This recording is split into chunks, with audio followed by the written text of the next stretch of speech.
Hi guys, I'm Adam Wilborn from WhatCulture. And I'm Andy Murray from WhatCulture. And don't forget you can download the news as a podcast if you want to listen when you're out and about by searching for WhatCulture Wrestling on either iTunes, Spotify, or wherever you get your podcasts from. But coming up today, more news on that wedding from Monday Night Raw. I'm going to talk last night's AEW, the most notable stories coming out of that show, and what's happening next week. The winners of NXT's Year End Awards have been announced, and the teams for the Dusty Rhodes Tag Team Classic have also been announced. An update on WWE's plans for Becky Lynch at the Royal Rumble. Andrade and Charlotte Flair are engaged. And this just in, WWE 2K20 is still a dumpster fire. This is the news. God, it's good to be back. It really is, isn't it? And we're going to kick things off with a little talk on said controversial wedding angle that was met with quite the mixed response online and amongst critics, shall we say. So I went completely cold turkey on wrestling over Christmas. I was all wrestlinged out, so I've not watched anything. Take a little break. I have heard a little bit about this wedding, though. It sounds like, well, your typical WWE wedding, if I'm honest. It was pretty much everything I hoped it to be. It was a complete train wreck in the most entertaining way possible. I loved it, like, unabashed. Just what a joyous shamble of crap. Who could not love Rusev sitting in a cake for like an hour before finally deciding to burst out? Liv Morgan's return. Her and Lana were lovers or something. There's like 7 people coming out who used to be married to Bobby and Lana. It was a mess, but I love an absolute mess every now and then. But one guy who absolutely loved this storyline, and this will surprise not a single soul out there in internet land, is Vince McMahon. According to Paul Davis of WrestlingNews.co, with a new report, Vince was said to be very happy with how things panned out. I've got a quote from the article here. Mr. Davis writes that Vince had wanted to do more crazy stories like this, but has to balance things out to satisfy the people at USA and the sponsors. He got what he wanted this week, and the overrun did nice numbers, so Vince is in a good mood. Now, as well as this, Davis also writes that as part of the storyline, Rusev could soon get his own love interest as well. Liv Morgan's just returned 2 and 2 equals 75. So it's going to be Summer Rae. Yeah, out of nowhere. Oh, look, Mickie James is back. And on top of this, the storyline is now set to continue for weeks, if not months, and could go all the way through to WrestleMania 36. Oh, for God's sake. I think a big reason for that storyline continuing potentially through to WrestleMania 6 is the point that you're about to discuss surrounding numbers, because boy, oh boy, the critics might not love this all of the time, but YouTube viewers certainly do. Yeah, I mean, there's one thing, when you mention WWE weddings, even to like casual fans, because I mentioned it over Christmas that this was going on, and a lot of people were like, oh, I might check that out, because we know what, considering the past record of WWE weddings, you kind of know what you're going to get. Yeah. But also, this whole Lana, Bobby Lashley, Rusev thing has been doing insane numbers on YouTube throughout the entirety of 2019, and it was the second most successful clip on WWE's YouTube channel for 2019. The wedding nonsense scored 3.8 million YouTube views. It was only beaten by The Undertaker returning to help Roman Reigns in June. That is according to Fightful. Yeah. But it makes complete sense. Yeah, it's just, people love clicking on this stuff. It goes viral in an instant. So like, it's big and it's silly and it's dumb, and you can sit here and pick it apart all you want, but like, WWE placed great importance on things like social media engagement and YouTube clicks these days. And if this thing's doing great numbers, second only to The Undertaker, that's mental, but it means it's going to continue, and it means it's going to keep on rolling until those numbers start declining, because this is one of their favorite new metrics now, and it's pulling in big numbers. And you know, whether people are tuning in on YouTube because they earnestly love this stuff or because they think it's kind of funny and silly like I do and they just want to have a laugh, doesn't really matter. It's getting numbers. It's sort of the perfect storm, isn't it, in terms of the fact that it's something that Vince thinks is objectively funny. Yeah. And it is, maybe just not for the reasons he thinks. Yeah. But also because it's doing so well on social media, then it's just going to be front and centre of Monday Night Raw for a long while to come. It's certainly the first thing I'm going to do when I go back to my desk, watch that entire segment. It's an absolute hoot, an absolute riot. But let's continue, let's roll on, let's leave WWE territory for just a second so we can talk about last night's AEW. You know, it wouldn't be fair to say that it wasn't going head-to-head with NXT, I guess, because NXT had the award show, but it was the only live action wrestling show featuring in-ring stuff, basically.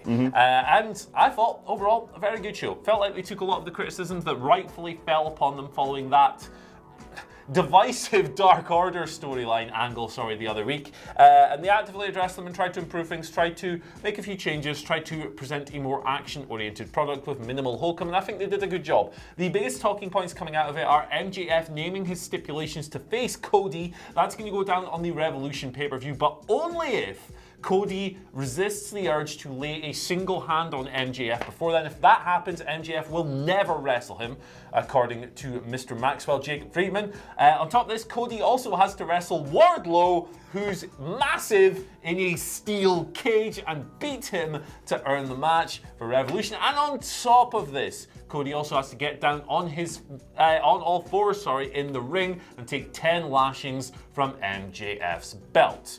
The other big angle coming out of the thing was Joe Moxley was supposed to answer Chris Jericho's invitation to join the Inner Circle. He's not going to do that. He didn't do that last night. He's going to do it next week, face-to-face, mano-a-mano, after Chris Jericho said, hey man, we can be equal leaders in the Inner Circle, and then offered him a 49% share, which is just the most Jericho thing of 2020 so far. 1 day old.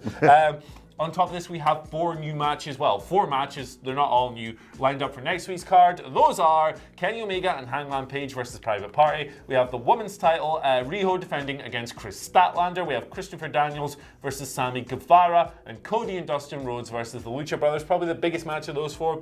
But yeah, it's looking like a pretty rosy week in AEW land, so we'll see how the ratings do tomorrow. Sounds like a great episode, and MJF is going to be the star of wrestling this year, isn't he? He absolutely is. I mean, it is, it's classic, almost old school wrestling booking in terms of you can't lay a finger on him, you have to beat his heavy. The lashing thing's a little bit much. I would have predicted the whole kiss in the ring thing, but I love it. I think it's fantastic. And as a man who often in the comments gets told I have a very punchable face, MJF has a really punchable face, so Cody's going to have a lot on his hands not hitting it. Oh, I can't wait to see Wardlow wrestle as well. Let's see what that big guy can do. Because AEW does need a couple of big beefy boys doing things in the ring. It's kind of a smaller roster, so it'll be really cool to see some beef flying around against Cody in that cage. From AEW to NXT, as Andy mentioned, it was the Year End Awards last night on NXT. Just run through a few of them. Female Competitor of the Year, Shayna Baszler won that. Of course, Adam Cole, NXT Champion, won both Male Competitor of the Year and Overall Competitor of the Year, quite rightly too. NXT Tag Team of the Year, that was of course the Undisputed Era. We had Rivalry of the Year, which was Johnny Gargano versus Adam Cole. They also won Match of the Year for their match at TakeOver New York, which is my favourite match of all time. And Breakout Star of the Year went to Keith Lee, whilst Future Star of NXT went to Dakota Kai. I think you can argue really with any of them, and you certainly can't because it was fan voted, wasn't it? So it's down to you if your person didn't win there. I think the fans have nailed that. Yeah, absolutely. I haven't got an issue with any of them. I'm excited to see what happens this year with NXT. And one thing coming up is the Dusty Rhodes Tag Team Classic. The 8 teams have been announced. I'm hoping we're going to put the image of it up on screen now. We are.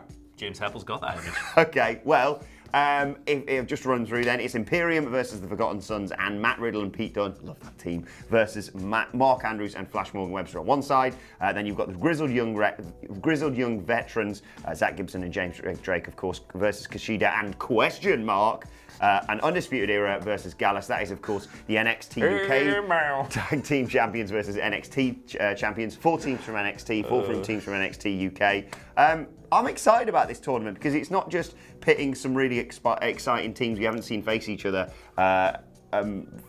against each other, but also there's the question of what's going to happen with Matt Riddle and Pete Dunne, and of course, who is question mark going to be. Before you speculate on that, I will say we have got a question coming up about that later. Okay. But the lineup for that Tag Team Classic, it kind of always delivers this tournament, despite the fact people this year are a bit like, Yeah, it's kind of worlds colliding this year in that.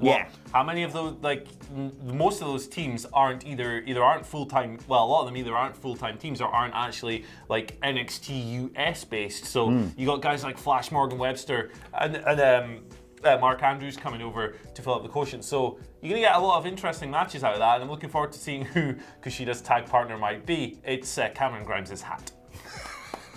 And also, very quickly, it's a new year. how about we just don't shoot on either AEW or NXT if you're a fan of either product? Just like both. Yeah, of course, I'm going to be cutting called Corporate Shield for both of them in the comments. Yeah, Tony Khan, where's my check, baby? Good to be back, baby.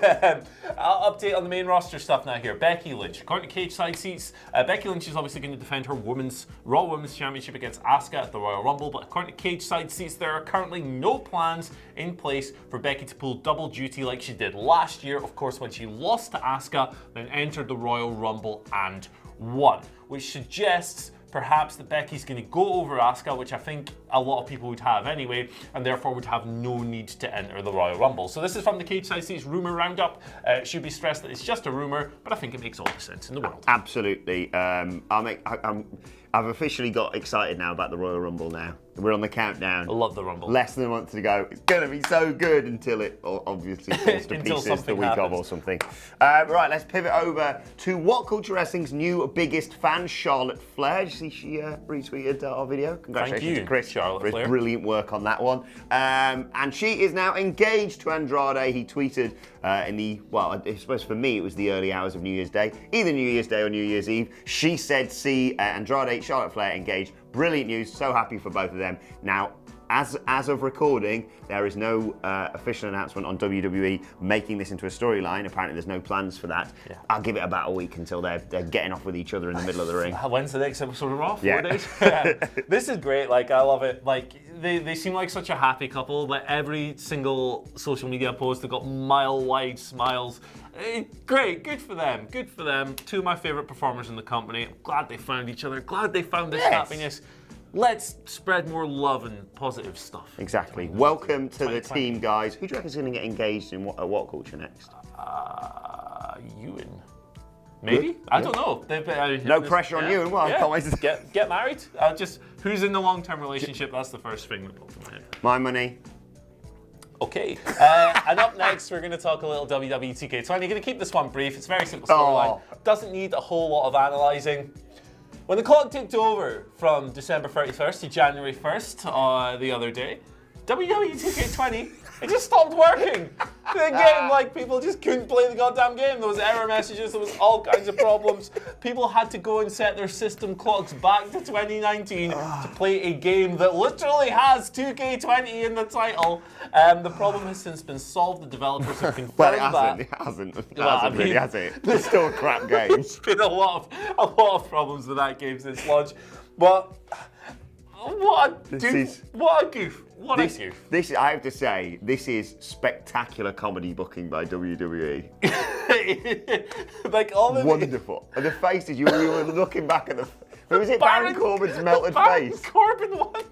How have you been? I honestly think I have zero gaming experience. I haven't got a clue about any of that, but I honestly think you and I could make a better game. I think we probably could. We could probably code it on a calculator. Right, let's move on to your Twitter questions at WhatCultureWWE. Of course, if you want to get in touch with us. Sean Acklin starts as our first question of 2020. Thanks again, Sean, for getting in touch. He says, I'm not against long title runs, but I do like to see change. Who in any promotion do you guys think need to drop their belt? Taya Valkyrie is already a record breaker in Impact, so let someone else play with the belts. Yeah, Taya Valkyrie is a good one. She's, she the longest reigning Knockouts champion ever? That's a hell of an achievement, but once you hit that benchmark, you don't always need to keep going for a long time.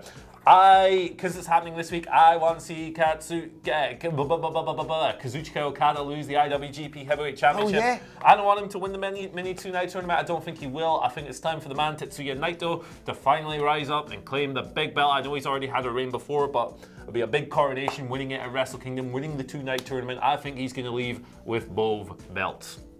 R-Truth 24/7 Championship. If that's still a thing. I don't know. I saw something about it being retired. Yeah, but then it was won and lost over New Year and stuff, so who the hell knows? Get it back on the inaugural champion, in my opinion. Oh, man.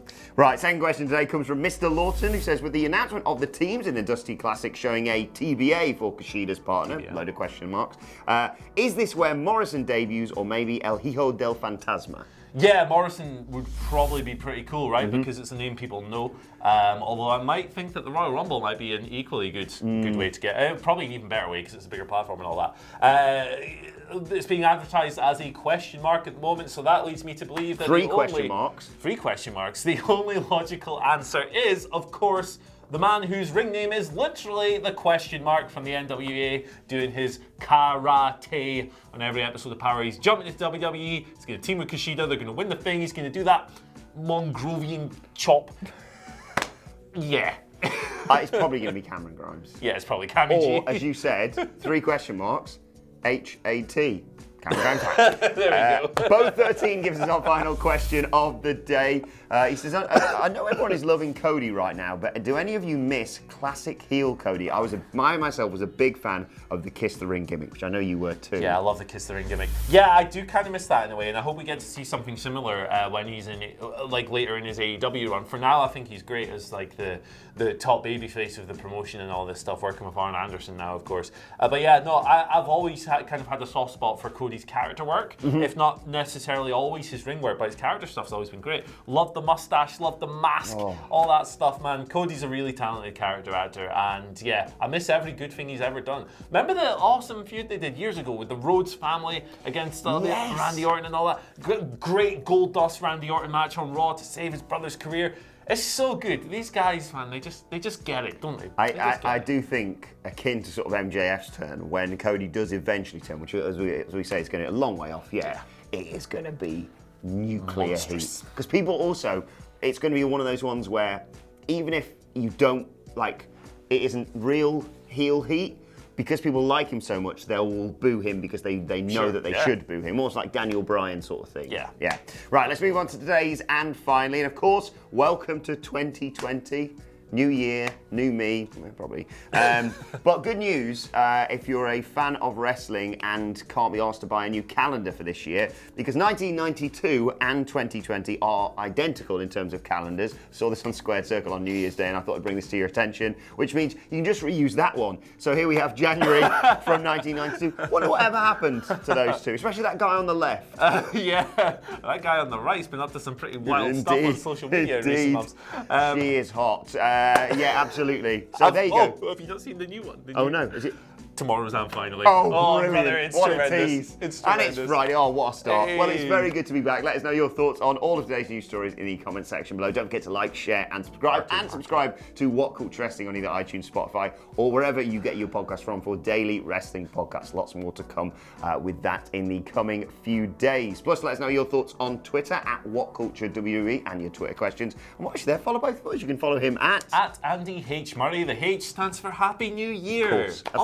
Of course. Get it together. You can follow me at Adam Wilborn. Follow us all at WhatCultureWE. But for now, my thanks to Andy Murray. Thank you for watching, and we will see you soon.